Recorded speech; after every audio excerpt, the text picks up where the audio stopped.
Welcome to Prime Time Sunday night, the Jacobson group here on KOFO. Hope you enjoyed the Royals action earlier. You know, three things never change on planet Earth: death, taxes, and Denny Matthews calling play-by-play for the Royals. He's been doing that for Shawn, 60, 70 years?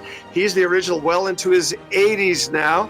Happy birthday to Patrick Stewart. I think he's 85 years old today. Captain Picard. You are listening to us on the mighty 1220 and 103.7 FM KOFO. Also listening intergalactically through the Ethernet, KOFO.com, carrying it live. And then Shawn puts this great show up on the podcast, KOFO.com. And you are listening to us tonight from the KC area and the East Central Plains of Kansas. You're hearing us in Anderson, Miami, Lynn, and Franklin County, where we carom from our great conductivity center here at the Radio Ranch in Ottawa, as we matriculate, as Hank Stram would say in his old Chiefs days. We're matriculating to Emporia, to Rock Chalk Jayhawk, capital of Lawrence, to our capital of Topeka, the state capital, also to these great rural climes, whether it's Osage City or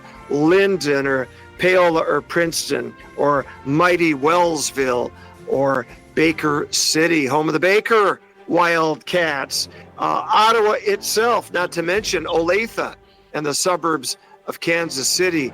Welcome one, welcome all tonight. This is the lead lodestar, as we've got three other great programs succeeding us tonight on this Sunday night prime. And I'm here, John Jacobson, with Shawn Torres, our great engineer. We are your official home and away voice, the Kansas City Royals, your home and away voice of the mighty Ottawa Braves, and your home and away voice of the Ottawa High School Cyclones, as well as your country music giant for the East Central Plains of Kansas. And tonight, we've got the Patrick J. Knap Jr. Sports Review joining us as usual. It's just like the old Jackie Gleason show. He would have the usuals come on, and it would be Frank Fontaine and Crazy Guggenheim.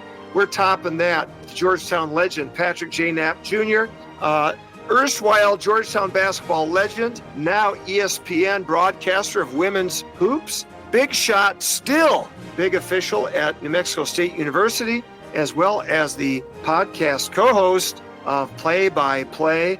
And joining us tonight, we've got another Pat, the great Pat Castle, a terrific American veteran. And as you know, we've always, at every show, touted our sponsors, Jim and Cindy Jandron, both foundationally at Midwest Renewable Energy LLC out of the East Central Plains, Southeast Nebraska.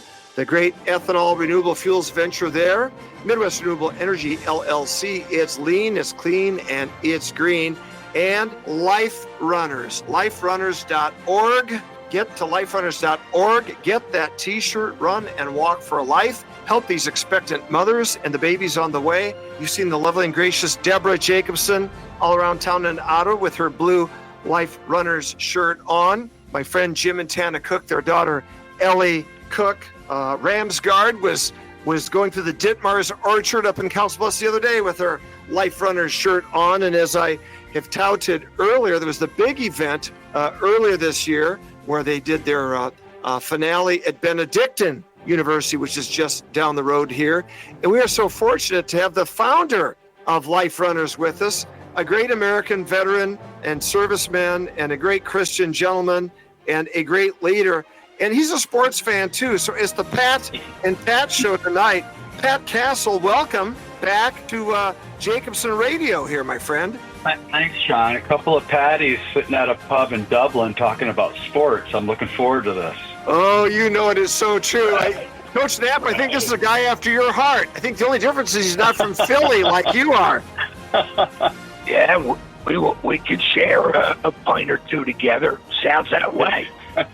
Well, Coach Knap, I was out walking the Ottawa track last night, getting my 16,000 steps in, and I think of you whenever I put on my Maynard Ferguson version of Gonna Fly Now from Rocky. I always think of Coach Knap.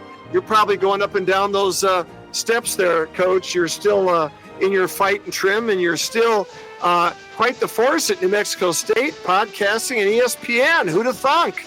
Well, we are staying in the media for sure. Play-by-play, our podcast, anywhere you get them, Spotify, Amazon, iHeart, wherever. My partner and I, Jerry Busone, do all kind of sports topics. We're running some great reruns this summer, and we'll be back live in August for a college football preview. Yeah, Coach, it's great. You know, Coach Knapp has won so many broadcast awards. This guy has won statewide awards for best sports cast, best sports overall coverage. And Coach, it's always great to have you on. You built women's hoops today. There was lots of action earlier today on network TV, women's WNBA basketball. Coach, you were there at the ground level when John Thompson was coaching Patrick Ewing with the #1 Hoyas. You took that women's team to vaunted heights right in front of all those senators and congressmen there in Washington, D.C., and the White House and the Washington media market. And they passed Title IX, and all of a sudden, years later, you now can say you were part of that first national television audience. You and Coach Gino Auriemma, a young Coach Gino back then with UConn, and Rebecca Lobo, scoring off against the likes of Trish Corris and Jennifer Neal and all the gang there, Coach. Did you ever think you'd see this type of, a third of a century later, fervor for women's hoops? Well, as I told you before, John, we built this media model from scratch, just doing everything we could to get on television. The Big East created its own network in the late 80s or early 90s, and by doing that, they gave us an avenue to get on TV with women's basketball prior to many other women's basketball conferences. So it started back then. In fact, our earliest color commentator was Doris Burke, who has gone on to ESPN and NBA fame. Wow. She got that job very early on the Big East Network. Wow. So I'm very happy to see it explode. The WNBA and Caitlin Clark are taking the lead. I do think women's college basketball, led by my dear friend Gino Auriemma and UConn, is way more popular than the WNBA. But the WNBA is getting traction because of the mature and improved and excellent performance of the college coaches and players today. You know, Coach, Lisa Bluter, the Iowa Hawkeye women's basketball coaching great, who just retired a year ago, who graduated in Marion, Iowa, my hometown, the same high school year that I did. Great family, the Geske family. They were patients of my dad's dental practice, and they were owners and operators of the country kitchen there. And, you know, Coach, she might be glad that she didn't have to go up against you to recruit Caitlin Clark, because I know another Iowa athlete, that Bruce Rasmussen from Creighton, quite a fine coach in his own right, great AD, and yourself, Patrick Knap Jr., and a young Lisa Bluter at Drake recruited a certain Iowa athlete, and at the 11th hour, you snatched her away and got her to Georgetown. You won that battle against Bluter and Rasmussen, Coach. Yeah, well, it took a lot of my luggage being lost in the in Chicago to Des Moines Airport or wherever. We Cedar Rapids. Yeah, CR, baby. We flew into Cedar Rapids. They lost my luggage. But no, I think that if I had the chance to get Caitlin Clark, I could only be so lucky. Lisa had 20 plus years of greatness at Iowa, and she deserved Caitlin, and she made it work. She did, but Coach, I have some knowledge of Caitlin. She would love playing for you. Your fiery disposition, your intellect, as well as you're always having the backs of your girls. You've networked incredibly. And Pat Castle, you have built a tremendous runners network of pro-lifers. I'm so proud of what you've done. It's nationwide. It's international. For folks that don't know Pat Castle, Pat's been on our Iowa, Nebraska shows before, but we've been talking about him for a year here on the Kansas City network. But guys, this guy is founder of LifeRunners, established in 2008. It's the world's largest pro-life team with almost 25,000 teammates who wear Remember the Unborn jerseys as a public witness in almost 4,000 cities across 50 nations. Pat's given over 800 presentations and media interviews, delivered millions of life-affirming messages, and has raised over $6 million for pro-life orgs. Pat, it's so great to have you with us today. What's going on, man? Hey, John, the best thing is heaven is a team sport, and it's great to be gathered tonight with you guys as well as anyone listening in. There is just power when like-minded, good-spirited people talk about the news. And this is good news. I mean, the good news is those in all those counties and cities you listed, this is great timing, because that event you alluded to, the largest spanning pro-life event in the world, which is the Across America Relay that puts a cross over America, goes right across Kansas. And it goes across Kansas in the month of October, and it finishes, you also gave a soft mention, in Atchison, Kansas, on the campus of Benedictine College. And so during homecoming weekend, their president, President Menace, is going to give a presentation at the halftime of their homecoming football game, announcing what had just happened earlier that day, that being the finish of over 5,000 miles of people wearing a royal blue shirt that has a big cross on the front and a Holy Spirit dove in Jeremiah 1:5, which is when God said to young Jeremiah, "Hey, Jeremiah, listen up. I knew you even before you were in your mother's womb." And then on the back, of course, the emblazoned message that you mentioned, remember the unborn. While so many evil forces are working on dismembering unborn American children, we're working to remember them as a memorial, as well as remember them when their mothers are in their greatest crisis and looking for help and looking for a sign of hope and some encouragement. Guess what? 82% of post-abortion mothers reported that all they would have needed was just a nudge of encouragement, a bumper sticker, a billboard, a T-shirt that says, remember the unborn. Someone that reaches out to them and says, hey, you can do this, and I'll help you. Any nudge of encouragement would have prevented them from choosing an abortion for their child. So enter this really simple, everybody's qualified ministry, faith in action, LifeRunners. The best news of tonight for those listening is that running is optional. So we're not going to ask you to run a marathon or do an ultra or anything like that. I'm a walker, Pat. I walk. I don't run. I walk, don't run, like the Cary Grant movie, Perfect. Perfect.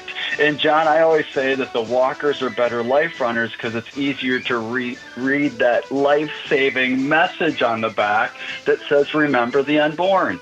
And so we've got about 10,000 people that are willing and able to run, and they do that in local races and marathons and all different capacities. There's going to be life runners, funny enough, a bunch of them registered for the Ragbri bike race across Iowa that starts this next Sunday. That's right. I'm going to participate in day one with my Remember the Unborn jersey. So people, it's about moving, and it's about moving in spirit. It's about moving with the ideals that founded our country, with the ideals that point us to heaven. And if that's you, then jump on LifeRunners.org, register for our monthly update and reminder, order a shirt or a jacket that says Remember the Unborn, and wear your witness to impact hearts and minds for saving lives. Dr. Boom. Pat Castle here. That's it. Dr. Pat Castle here. And this evening, I'm going to have the honor and privilege of hanging out with some great folks, that many of whom are involved with Life Care Center here in Ottawa, which helps expectant mothers and their babies on the way. Very great cross-section of various interdenominational communities, very much ecumenical. Life Care Center here, the Pregnancy Care Center in Ottawa at 121 East 2nd Street. I'll be with those great people tonight. And Pat, it's such a great thing. And what I find interesting is, we love Benedictine here. Ottawa is our school, but we love Benedictine. And I've got a way to help Benedictine out also that I'll talk to about later in the show here as well. But one thing that I want to talk to you about, Doc, is you share with Coach Knapp, you've got that Notre Dame pedigree too. Coach Knapp spent time coaching at Notre Dame, and you graduated from the Vita Institute there, and you are a doctor. You've got your PhD. You've got a nano-analytical chemistry PhD from University of Illinois, so you're a Big Ten guy. And also you did 10 military assignments, including the Weapons of Mass Destruction Defense Officer at the base closest to Osama bin Laden on September 11th. And as an Air Force Academy Chem professor, you developed the ethics curriculum and coached the marathon team. You've done a lot of stuff, sir. Well, it's easy when you're, as we described, when you're moving in spirit with good teammates. And so when you find that wherever two are gathered, you got the power of the Holy Spirit moving you forward in goodness. Those good things happen. And so, yeah, I love that we're talking about these good things. But the things you alluded to, yes, Notre Dame, I was in the inaugural class of the Vita Institute, which is a summer program that began in 2011, and it's an immersion in all aspects of the pro-life movement, from theology to political science to biology to philosophy, and you really just get immersed in media and learn how to interface, meet people where they're at, meet where the world's where they're at, help lead them to where they need to be going and should be. And so it's a great program. Yeah, you know what? I went to the Air Force Academy in 1989. I graduated from O'Gorman Catholic High School in Sioux Falls, South Dakota. But my number two choice, and it was a tough choice, Coach, was Notre Dame. I had a 4-year ROTC scholarship to go to Notre Dame or go to the United States Air Force Academy. And, you know, watching that noon meal formation as a 12-year-old at the Air Force Academy, it got me. You know, I'm like, hey, I want to be part of this. I want to be part of this long blue line. But it's great to have these overlapping values that are written into the Constitution and written into the Scripture, that Christ came to give us life and life abundantly. And the same words are used in the Constitution, that we live as patriots.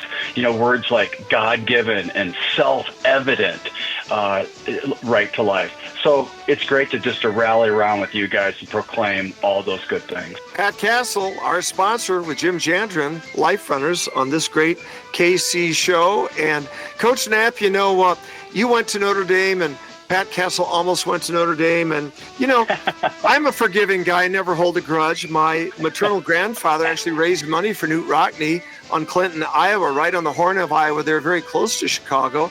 He was raising money for Rockne and the Subway alumni there in the 1920s while The Rock was alive and had those great teams, including the Four Horsemen, before Rockne's tragic death.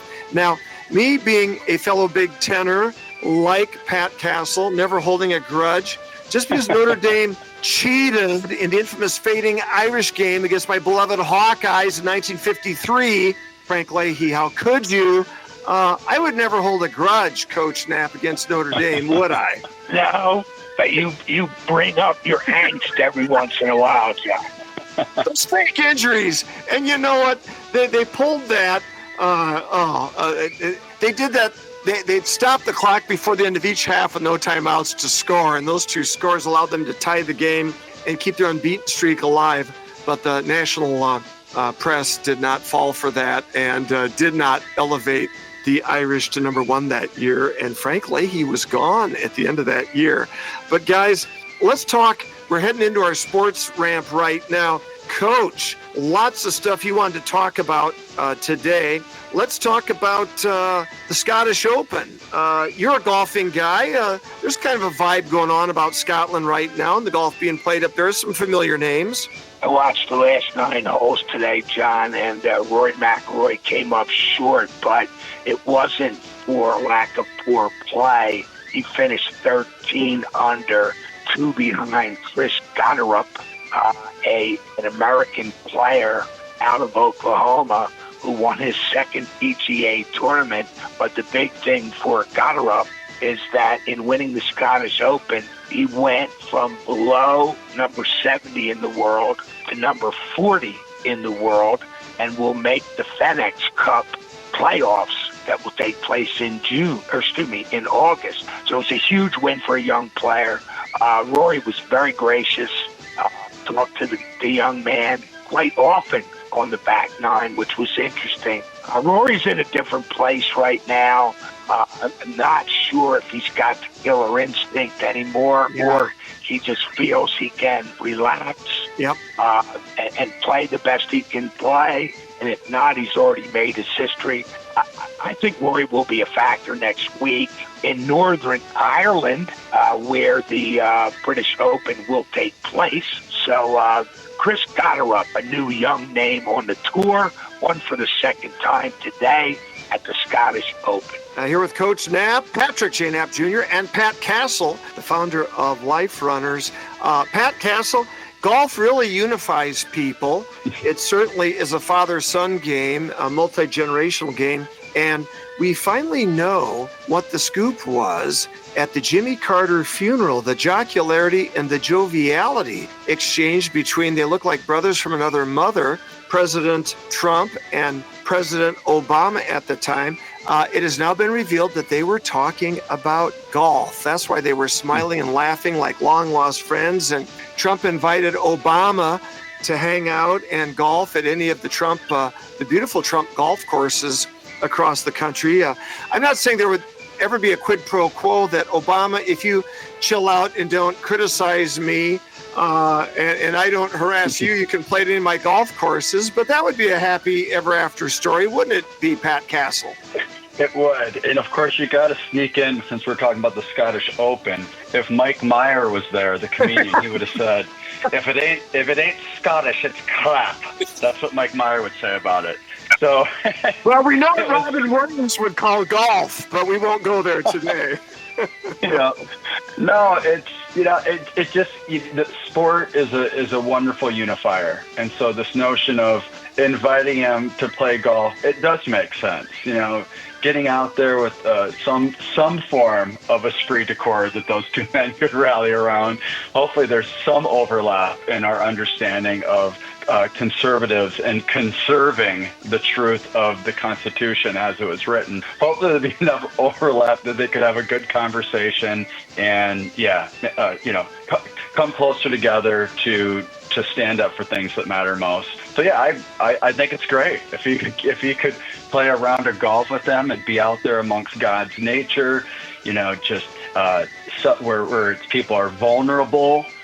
When they're out seeing beautiful things, I'm all for it. So good for President Trump, the commander-in-chief, inviting him to dialogue in such a venue. I also hear that Obama said to Trump, don't listen to Michelle and her brother on that podcast. Listen to Knapp instead. Anyway. Thank you, Mr. T. Thank you. Hey, Coach, the NCAA, maybe I should have done my Jimmy Carter instead. Wouldn't be prudent at this juncture, not going to do it. But anyway, Coach, NCAA halts discussion on expanding the men's and women's basketball field. You've got the inside scoop on that. Do tell. Yeah, John, it's not going to happen. It's been tabled for this year. The NCAA Men's Basketball Committee has been looking at extending the tournament from 68 to 72 or 76. And as we know, particularly those of us who are traditionalists and have come up with a tournament that has become extremely popular because of the underdog, right? The Cinderella stories, the NC States, the Villanovas of yesteryear lore. Mm-hmm. Well, then Butler and George Mason and many more. We feel that it is being lost. Yeah. Particularly if they add more teams, the Power Four conferences will get their dirty hands involved. And I don't want to see Tennessee playing Alabama for the fourth time in the NCAA tournament. I don't want to see USC playing Michigan for the fourth time in the NCAA tournament. We want the underdog. We want the group of 5 teams in there. So right now it's been tabled. They have listened to the popular clamor of basketball fans who want to personalize the underdog and make them more prominent. Somebody brought up a good option, John, recently on College Sports Radio, ESPN. They talked about if they went to, let's say, 72 teams and made a group of 5 team play a power 4 team for entry into the tournament for an 11 seed. Because right now, when you play at 8 and you have those first 4, those first 8 teams play, that's essentially what they're doing. They're playing for an 11 seed. Absolutely. Now, the weaker conferences are playing for a 16 seed. But there are 4 other games where you play for an 11 seed. If you made the Power 4 teams earn their way and they played against designated at-large teams that were Group of 5 teams, that would at least give the Group of 5 the opportunity to say, we're better than you, we got in, or not. But personally, I'd like to see it stay. I never wanted it to go to 68, but it is at 68. Let it stay. Yeah, if they go to 76, what do you do if you win the NIT? We're 77. We're 77. Not much bling there. College football is still in discussion on the playoff structure. Let's go over there on the playoff side of college hoops. Of course, you know me, I'm such a traditionalist that I'm 65 here in a few months, and since I was in high school, we've only had 2 varsity head coaches at Iowa, Hayden Fry and Kirk Ferentz. Coach, what's going to happen on the football side of things? Well, let's stay local, and again, let's look at the Big 12. They had their media days last week, John, and Brett Yormark, who is the commissioner of the Big 12, made a big splash. Of course, he is advocating for his conference, and K-State and Kansas and a few others locally are in that conference, of course, the Big 12. He's talking about the Big 12 going international with games not only in Dublin, Ireland, where Iowa State and Kansas State play the first game of the year this year. And by the way, both of those teams could be the Big 12 champs. So it's quite an early matchup. Hey, Coach, quick segue. How are those Dutch Calvinists that all send their kids to Iowa State, how are they going to handle Dublin and beer and the Irish? John, I'd make a comment, but I'd get fired. There's more than Dutch Calvinists in Dublin, Ireland these days. But anyway, Mexico City is another area where he wants to bring Big 12 football and then women's basketball to Paris. Now, why he just chose women's basketball, I don't know. But again, looking at going international, he wants to be a global conference. Talked about a new partnership with TNT, which is good for more games on TV, and the Bleacher Report. Sponsors like PayPal and Microsoft are on board, and he's launching the Big 12 Studios and Big 12 Radio Network to boost year-round storytelling. And last thing, he wants to empower the athletes. He mentioned 2 ways. Every Big 12 athlete will receive a personal branding app to manage their NIL, and women's sports, especially basketball, are getting more visibility on linear TV. So he basically doubled down on the playoff that is being discussed, basically discussed with the SEC and the Big Ten, and he wedged his way in there and basically said he's for the 5 and 11 model, which would be 5 top-ranked conference champs and 11 at-large bids. And he said, we don't need to be a professional model. We're not the NFL. We're college football. Let's act like it. And he wants to settle it on the field. So if 2 Big 12 teams belong in those 11 at-larges, then boom, let's do it. Let's not have the 5th and 6th place SEC teams in there, which is what the big conferences want to do. So I think local fans should enjoy the fact that they have a strong advocate, Brett Yormark, in the Big 12. Great stuff from Coach Patrick J. Knap Jr.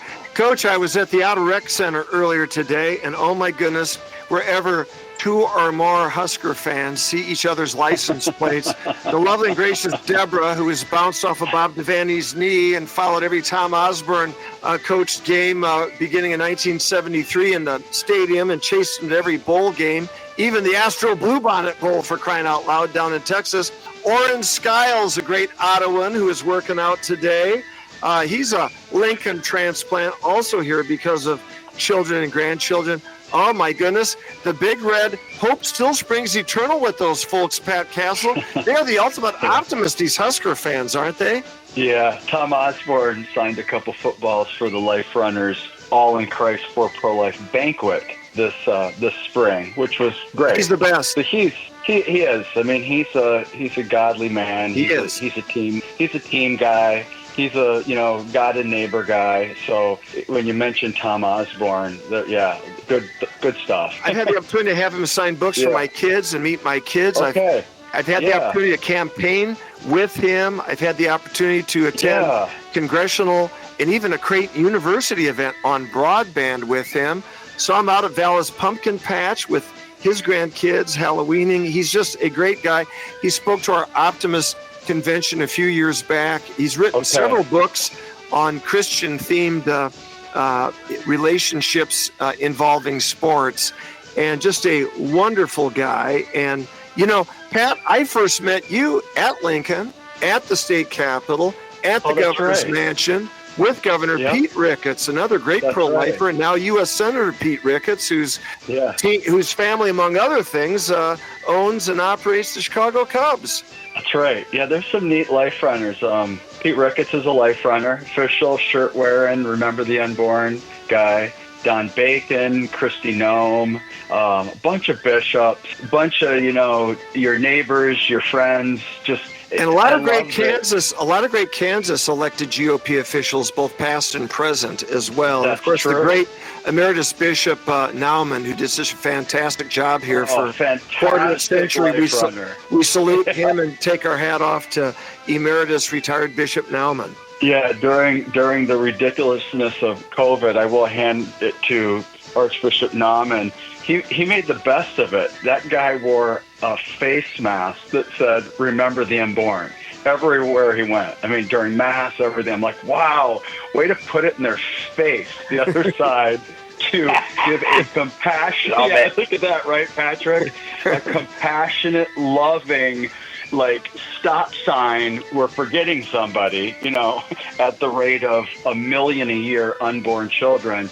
And I just love that he used such a uncomfortable bummer time as COVID and all the wrinkles and ridiculousness. As a scientist, I won't even get started. But, men like him that said, okay, you know what? You want to do this? Well, I'm just going to put on a face mask that says, "Remember the Unborn." Everyone can look at that. And so, high five. Yeah, you're segueing in as we're about to sign off here. Our next show coming up, Make America Healthy Again, where we're going to talk heavily about medical freedom with these great physicians, these great heroic doctors of conscience. Pat Knapp, what are you going to be watching over the next week, other than our beloved Royals, who could be up to 500 by break and then put on the surge like they did last year? Any hope for our Royals? I'm cautiously optimistic. Man, they had Bobby Witt up yesterday with a winning run and the tying run on second or third, and Bobby was up and went 0 for 3. They subbed in a pitcher and took us out of it. But, hey, we'll be back to fight again another day. And, Coach, what say you? Well, the Royals are inching up the ladder in that Central Division, John. The bats are getting better. They're getting hotter. They were leading 2-0 earlier today against the Mets. I do hope they beat the Mets, my rival with my Philadelphia Phillies. Major League Baseball, John, I'm going to be looking at the All-Star break and at the All-Star game. Always enjoyed watching that. The big controversy going into the All-Star game is that Major League Baseball, as you know, there are a lot of All-Stars who are named who decide not to play. They're hurt, or they want to rest, or they make up some excuse. So they were down a pitcher in the National League, and Major League Baseball recommended Jacob Mizorowski, a 23-year-old rookie for the Milwaukee Brewers, who throws 103 miles an hour. Well, that's pretty good, but that's not the point. He's a rookie. He's only had 5 major league starts, and they passed over several pretty good major league pitchers. 2 of them on my Philadelphia Phillies team. And another one named Tyler McGill. And the kid's going to have a lot more pressure on him than one would want to have in his first ever All-Star game. Now, last year, Paul Skeens of the Pittsburgh Pirates, out of LSU. Paul Skeens, I like Paul Skeens, Coach. Yeah, he started the All-Star game last year. Yes, I like Paul Skeens for 3 reasons. Number 1, he's going to go into the military after he's done playing ball. Number 2, he played brilliantly at the College World Series. Number 3, he dates that great American businesswoman, Olivia Dunn, who I think I discovered on radio way before the national media. That is all correct, but Jacob Mizorowski would have been better off not on the All-Star team. So that's the big thing to look at. And then in the middle of the week, next week, the British Open being played up in Northern Ireland. Should be a great tournament. Oh, this is awesome. Pat Castle, we'll bring you back periodically.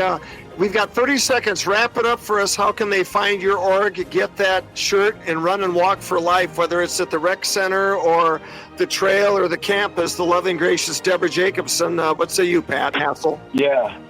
So if you're a God first, life always, teammates forever person, and that's the road to heaven, and you're in, and you believe that heaven's a team sport, go to LifeRunners.org, hit the join button. You'll register for our monthly update, order a shirt, a royal blue shirt with the Trinity on the front and remember the Unborn on the back, and wear your witness, because it matters. Little babies will have birthdays because of that ounce of encouragement you gave their moms in unexpected pregnancies. So that's my high five for everybody. Just do it. Put your faith in action. Guys, what a great show today. This is John Jacobson on behalf of Coach Patrick J. Knap Jr. and Pat Castle, the founder of LifeRunners, saying my usual: be safe, be smart, be good, be strong, love Jesus Christ. God bless us, everyone. Grab the podcast on KOFO.com. And for Pat Castle, I'm going to throw in an added twist because I know I'll get an amen for this. In the words of Padre, pray, hope, and don't worry. Am I right, Pat Castle? Amen. All right, up next, Make America Till we meet again. Bye-bye.